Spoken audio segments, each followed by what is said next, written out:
Okay, you're going to love this. Which pension is better for you? How are you going to retire richer? So I did the maths for you. I'm going to zoom in. Okay, let's assume you're 40 at the moment, but I will do other ages in other videos, so like and follow for more. And you hope to retire at 65, and your current income is £55,000. Okay. Different countries, this would of course not apply to. This is for the UK. Workplace, your pension is workplace, all right?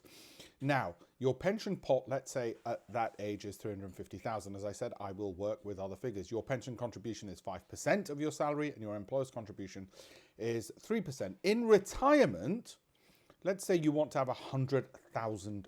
Now, this is where it gets worrying, and I'm going to compare workplace with a personal pension, and it might just scare you.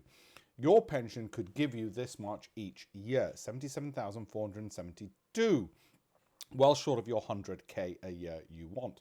Remember, we said your income is 55,000 and these are your contributions. However, what are the assumptions? Let's just look at those, and then I'm going to compare it with if you did not a workplace pension, but a personal one, i.e. a SIPP.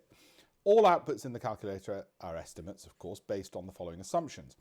This is your only pension, other than the state pension.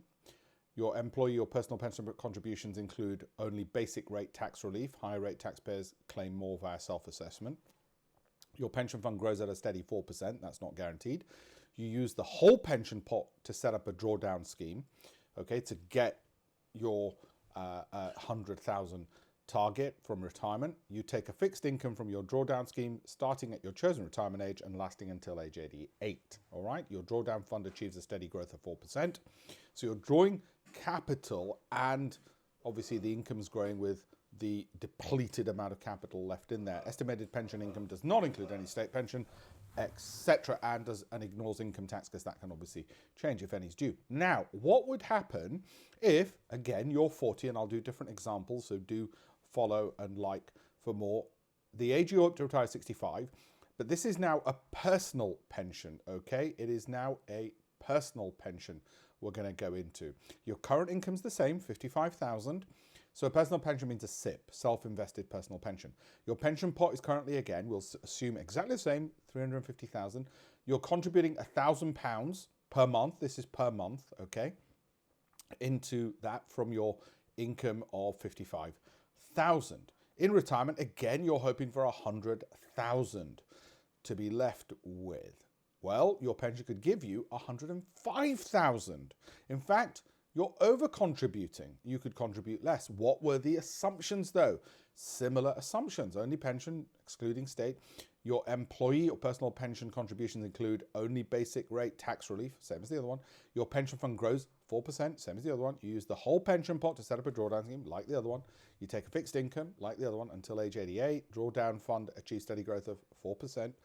Again, estimated pension income does not include any state pension and everything else. So why the massive big difference? Well, it actually comes down to your contributions, and this is where people get things wrong.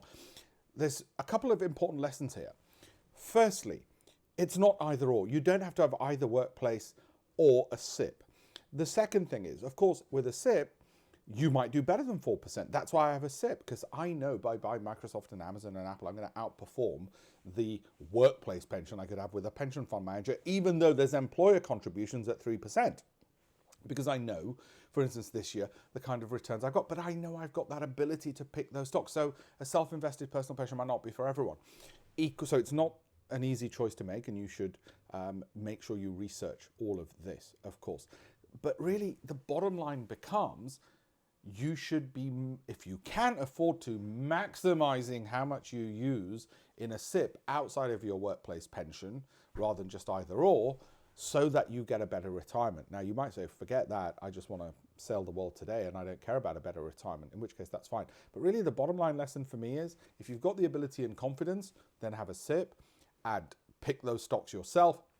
If you don't, then try and save more if you can outside your workplace pension contributions in a SIPP, because you can have both side by side. And at the moment, as the time I'm at the date of speaking, £60,000 is the total you can have in your pension contributions in a year maximum, but there's limits relating to your income. Anyway, I've given it in very outline terms. There's lots of caveats. But I hope that was a little bit more explanation that could help people. And I will do more of these videos with different examples on the calculations and so on. Have a look at alpeshpatel.com/links.